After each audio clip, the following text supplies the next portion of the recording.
कुछ ना कुछ मिलता है। ये जो मिल रहा है यही तो मिलता है, बाकी तो कचरा सब जगह मिलता है। अब समझ में आया गुरु की महिमा क्या होती है। घर तो ऐसे ही लग रहा, आहार हुआ तो ऐसा लग रहा था कि यो हो मेरा घर ही सब में शिखर जी हो गया। जैसे शिखर जी के पर्वत पर लोग डिब्बा ले लेके चढ़ते हैं, हमारे घर में भी बिना बुनाए लोग डिब्बा ले लेके आ रहे थे, शुद्धियां बोल रहे थे, है ना, भजन गा रहे थे, घर ही मेरा तीरथ हो गया। कितने सारे लोग, कई लोग तो बोल पड़े, इतने सारे लोग तो शादी में नहीं आए थे। पूछ लो, दूर नहीं पूछना है, पूछ लो, इतने सारे लोग तो। और शादी में जितनी आए थे उसने में से कितने दुखी होके गए। शादी में जितने लोग आए थे कितने लोग दुखी होके गए। हमको तो पूछा ही नहीं, हमको तो पूछा ही नहीं। उनको गरम गरम, उनको नरम नरम, घी से तरम तरम, उनको अंदर बिठाल दिया, हमको बाहर बिठाल दिया। अब तो भूल तो ही गई, अब की बात तो छोड़ी की शादी में तो हमको आना ही नहीं है, ऐसा व्यवहार किया। परंतु गुरु आए, कौन बुरा मान के गया? बताओ, क्या दिया आपने, क्या दिया आपने? नहीं भैया आप बहुत भाग्यशाली हैं। अब समझ में आया कि गुरु क्या होते हैं। जहां देखते मंडप ही मंडप, मंडप ही मंडप, जहां देखो लोग, कोई आ रहा, कोई जा रहा, कोई आ रहा, कोई जा रहा। हम आपके घर पर 2 घंटे बैठ जाएं, हाँ आ जाइए आ जाइए, पानी दूध चाय नाश्ता, आओ आराम से, स्वर्ग था। पर अब भैया महिमा तो गुरुओं की है। गुरु हैं तो मंदिर मंदिर जैसा है। गुरु नहीं है तो सब तरफ सन्नाटा है। क्यों दौड़ते चातुर्मास के लिए, क्यों दौड़ते महाराज? ठहर जाइएगा, ठहर जाइएगा। जहां जहां दिगंबर मुनिराजों का बसेरा होता है वहां वहां आनंद में। मेरा चिंतन है, पर्सनल हमारी थिंकिंग है, रिसर्च है। घर में अगर एक बच्चा है, कितना? घर में अगर एक बच्चा है तो वो घर कभी मरघट नहीं हो सकता है। एक बच्चा यदि घर में है, ये माताएं गाल खींचती, थप्पड़ लगाती, ऊधम करता, नालायक कहीं का। अगर वो ऊधम ना करे तो तुमको काम ना मिले। वो कागज फाड़ता है इसलिए तुमको झाड़ू लगाने के लिए मिलता है। वो हल्ला नहीं मचाए तो तुमको मजा नहीं आई। मैं कह देता तुम्हारे बच्चे से कि 3 दिन मम्मी पापा से बोलना नहीं तो मुर्दा हो जाओगे। बेटा क्या हो गया, बोल क्यों नहीं रहे? तबीयत खराब है, मुंह खोलो, डॉक्टर को दिखाओ। अच्छा ही नहीं लग सकता है। बच्चे का मौन माता पिता का सबसे बड़ा दुख है। बोलो, बच्चों का मौन माता पिता का सबसे बड़ा दुख है। और गुरु का मौन हो जाना समाज का सबसे बड़ा दुख है। अगर गुरु ना बोले, अगर गुरु, इसलिए क्या कहते हैं अपन, नजरों से गिराना ना, चाहे जितनी सजा देना। बोलो, नजरों से गिराना ना, चाहे जितनी सजा देना। नजरों से जो गिर जाए फिर कैसे संभल पाए। नजरों से गिराना ना, चाहे, बोलो, चाहे उल्टा लटका दो पर नजरों से गिराना मत। जो सजा देना हो दे दीजिएगा पर नजरों से गिराना ना। चाहे जितनी सजा देना, नजरों से जो गिर जाए वो कैसे, जो नजरों से गिर गया है उसको संभलने की कोई भी चांसेस नहीं है। ध्यान रखना, नजरों से गिरा हुआ, आंख से गिरा हुआ आंसू, बोलो बोलो, आंख से, पंडित साहब, आंख से गिरा हुआ आंसू, बोलो, आंख से गिरा हुआ आंसू। और नजर से गिरे हुए आदमी को कभी भी उठाया, पंडित साहब, आंख से गिरा हुआ आंसू, बोलो, आंख से गिरा हुआ आंसू और नजर से गिरे हुए आदमी को कभी उठाया नहीं जा सकता है। जो गिर गया वो गिर गया। चाहे जितनी सजा देना, पर नजरों से जीना मुश्किल होता है, मरना मुश्किल होता है। हाथ उठाओ, नमो सिद्धाड़म। जीना अभी नहीं, एक मिनट। जीना मुश्किल, मरना मुश्किल। जीना मुश्किल होता है, अच्छे से बोलो, हंस के कस के मुस्कुरा के। जीना मुश्किल होता है, बोलो जीना, और मरना मुश्किल होता है, बोलो जीना मुश्किल होता है, मरना मुश्किल होता है। ये हाल सिर्फ उसका है, बोलो जीना, जीना मुश्किल होता है, मरना मुश्किल होता है। हाल सिर्फ उसका होता है जो गुरु चरणों के पास ज्ञान होता है, विद्याएं होती हैं, भी आडंबर नहीं दिले होंगे। तो मैं जिनागम के गेहूं की, जिनागम के गेहूं की, बोलो, कृषक तो खेती की ही चर्चा करता है, मैं तो धर्म का कृषक हूं। आगम रूपी गेहूं की, बोलो, आगम रूपी गेहूं की, गाथा रूपी रोटी, श्लोक रूपी पूड़ी, श्लोक रूपी पूड़ी, सूत्र रूपी नमकीन। अगर इनको अंदर ले जाना है तो तत्व से रसीली हमारे लिए शुद्ध भावों की साख चाहिए। रसीलापन होना चाहिए, और रसीला होता है तो जल्दी से अंदर चला जाता है। और सूखा सूखा खाओगे तो फंदा लग जाएगा। तो भैया करुणांजलि से अमृत पिया जाता है। हम इस अधिकार की अंतिम श्लोक के लिए देखेंगे 90 नंबर का। विषय विस्तोनुपेक्षा नुस्मृति रति लोल्यतुषानुभवो भोगोपभोग परिमा व्यतिक्रमा पच्चकंथ्यन्ते। आचार्य महाराज भोगो भोग परिमाण के 5 अतिचारों के विषय में बतला रहे कि विषय रूपी विषय अनुप्रेक्षित, उपेक्षा नहीं करना।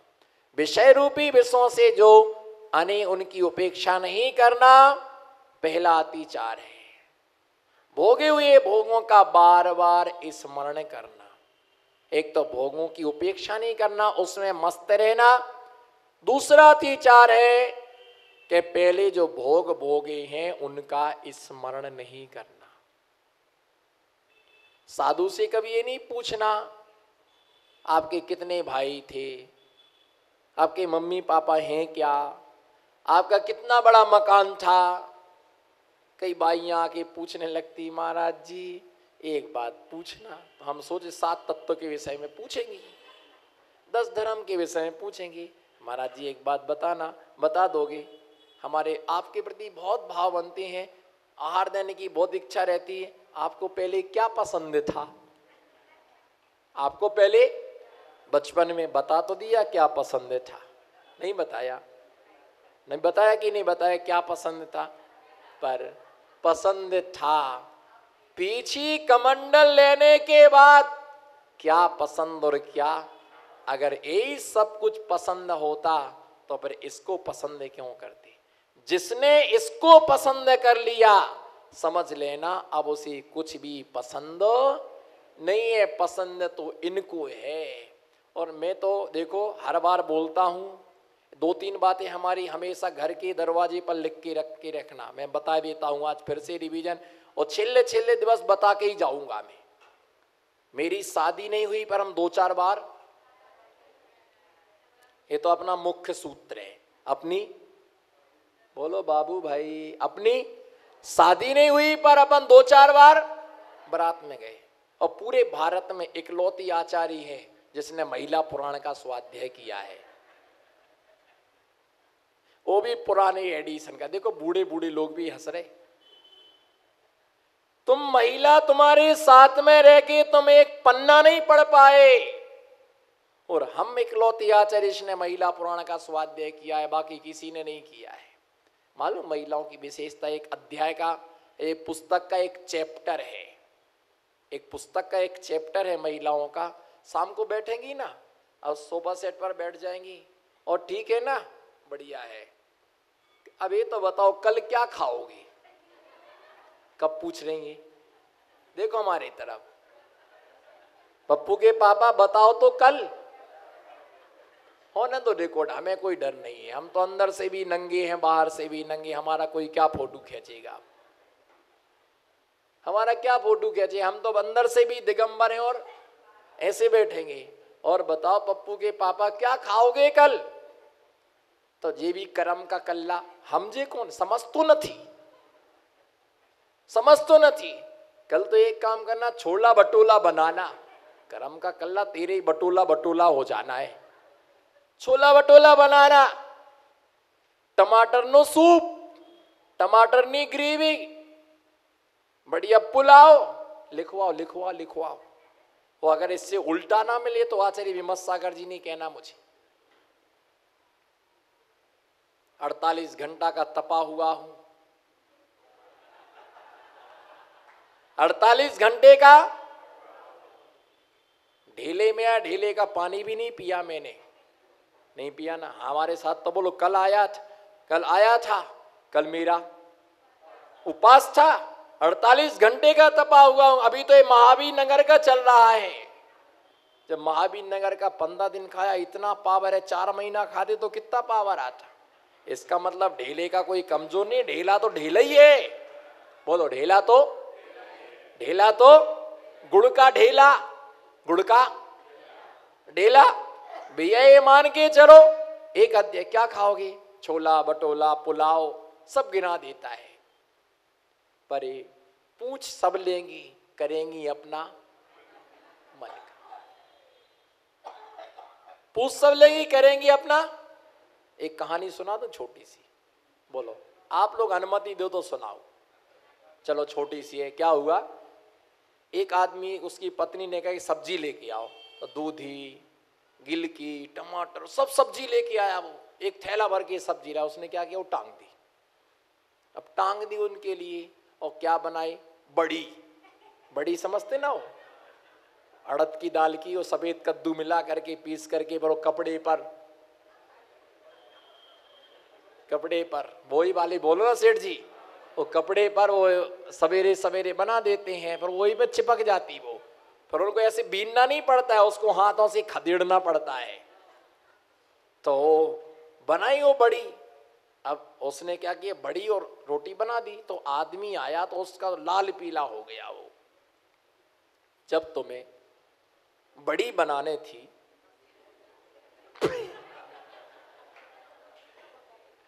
मेरे साथ साथ कई महिलाओं को अवधि ज्ञान हो गया है, ये पहले ही से बोल देती महाराज जी अब ये बोलेंगी, ठीक है भाई, जैसे गुरु वैसे चेला, गुरु का प्रभाव तो आएगा ही। अब वो नाराज हो गया कि जब तुमको ये बड़ी बनाना थी तो तुमने सब्जी क्यों मंगवाई, हमको नहीं खाना, हम तो चले यहाँ से। ठीक है भाई, गुस्सा में भग गया आदमी। तो मंदिर के दरवाजे पर चर्चा हो रही थी कि कोई महाराज जी आने वाले हैं, तो अपन को निवेदन करने को चलना है। ठीक है, तो बे तो घर से भग के आई थी, कोई ठोल ठिकानो हतो ने, तो कहने लगे हम भी चलेंगे श्रीफल चढ़ाने के लिए। अब ऐसा भूखा आदमी श्रीफल नहीं चढ़ाएगा तो क्या फूल चढ़ाएगा क्या? ठीक है, इनको भी गाड़ी, और वे भी ढूंढ रहे थे कि जिनको फोन लगा सब मना कर रहे थे, और जे खुद ही तैयार हो गया कि हम चल रहे। तो भाई ठीक है चलो, अब ले गए। तो वहां पर भी क्या हुआ, एक बच्चा, छोटा सा बच्चा है, बोले अंकल जी आपको हमारे घर पर भोजन करने चलना है। किसी से नहीं बोला उसने। अब कमेटी के लोग तो सोचते भैया पहले घर घर व्यवस्था होती, 2 जने तुम लोग, तो पहुंचे और समिति वाले भोजन की व्यवस्था बना। वो बच्चा उस अंकल जी को हाथ पकड़ के ले गया। जब वो चौके में और दूसरे घर में भोजन करने पहुंची तो वहां भी उसको बड़ी और रोटी मिली। क्या मिली? तो उसको डाउट हुआ कि मेरी पत्नी में डिब्बा में भर के यहां भेज दिया है, यहां भेज दिया है। वहां गए तो वहां क्या मिली, बड़ी मिली, और यहां आए तो अब यहां से भाग के यहां तो पता नहीं क्या मिलेगा। उस दिन उसको समझ में आया दाने दाने पर लिखा है, अब थाली छोड़ के मत जाना। रामकली खुश हो रही है, अच्छा ठिकाने लगाया आदमी। कौन बोला ऐसे दृष्टांत सुनाया करो भैया, निश्चित मान करके चलो कि जो भोगो भोग पहले भोगे, उनका क्या नहीं करना, बोलो उनका क्या नहीं करना, स्मरण नहीं करना। जिसने बिछी कमंडल पकड़ लिया उसे क्या पसंद है। कोई पूछता मम्मी की याद नहीं आती, रागियों को क्या याद करना, पापा की याद नहीं आती, अरे इनको क्या याद करना, कोई याद करने लायक ये वस्तु है। आप मेरे पिता नहीं है क्या? डर लग रहा कहीं ऐसा ना हो कि संपत्ति का आधा भाग हमको दे दो, इनको ज्यादा डर लगता है ना। वो नौकरी का वो सब मिला है, वो 30-40 लाख, तो वो सब महाराज के नहीं नहीं नहीं, हमारा तो ये कि तुम कहां से आ गए हमारे बेटे। भैया एक भाव की चर्चा मत करो, एक भाव की चर्चा मत करो। पूर्व जन्म के तुम हमारे पिता हो, हम तुम्हारे पुत्र थे। उसके पहले जन्म में हम तुम्हारे पिता थे, तुम हमारे पुत्र थे। जिसको तू पत्नी कह रहा वो तुम्हारी पहले जन्म की माँ है। जिसे तू आज माँ कह रहा हो पहले की पत्नी है। भाई मेरा बहन पत्नी थी, पत्नी बहन थी, अनादि काल के अनंत संबंध है। मैं इसलिए किसी को मुंह खोल करके नहीं बोलता कि माँ इधर आओ, मैं नहीं कह सकता, क्या मालूम तुम्हारे साथ क्या संबंध है। इसलिए पूर्व के भोगों का स्मरण जरा भी नहीं करना। मेरी माँ जरूर बोलती है कि मेरा ये बेटा है, पर मैं नहीं बोलता है मेरी माँ है। देह की जननी हो तुम, देह को जन्म दिया है, आत्मा का कोई जन्म देने वाला नहीं है। भोग ये भोगों का स्मरण नहीं करना। वर्तमान विषयों में लंपटता नहीं रखना। जो मिल रहा खाने को मिले शांति से खाओ, जो कपड़े पहनने को मिले शांति से पहनो। कोई 50 लाख की साड़ी पहनने से कोई सुंदर नहीं हो जाता, और कोई 10,000 की साड़ी, 5,000 की, 2,000 की साड़ी पहले किसी को कोई भगा नहीं दिया जाएगा। वस्त्र कोई श्रृंगार के साधन नहीं, मर्यादा की वस्तु है। आरी कहें सफेद साड़ी पहनती, राग रहे साड़ी पहनती है। लक्षुल्लक जी लंगोटी दुपट्टा पहनते, कोई राग भाव उनका उसमें नहीं रहता। वर्तमान के भोगों में लंपटता नहीं रखना। कई लोग मेरे पास आते, बोले महाराज जी गर्मी बहुत है, एसी लगा दूं? नहीं, शिथिलता की कोई चर्चा नहीं करना, कोई शिथिलता की चर्चा नहीं करना। साधु को दिगंबर रहने देना, आडंबरी मत बनाना। बोलो दिगंबर को दिगंबर रहने देना, उसे आडंबरी मत बनाना। हमने तपने के लिए घर छोड़ा है, भोगने के लिए नहीं छोड़ा। अगर ये सब लगाना होता तो मेरी भुजाओं में भी रक्त दौड़ रहा है, मेरी भुजाओं में भी रक्त दौड़ रहा है। इसमें पानी नहीं भरा है, इसमें नपुंसकता नहीं है, इसमें पूरा पुरुषत्व का वीरत्व इसमें भरा हुआ है। हम भी कमा सकते थे।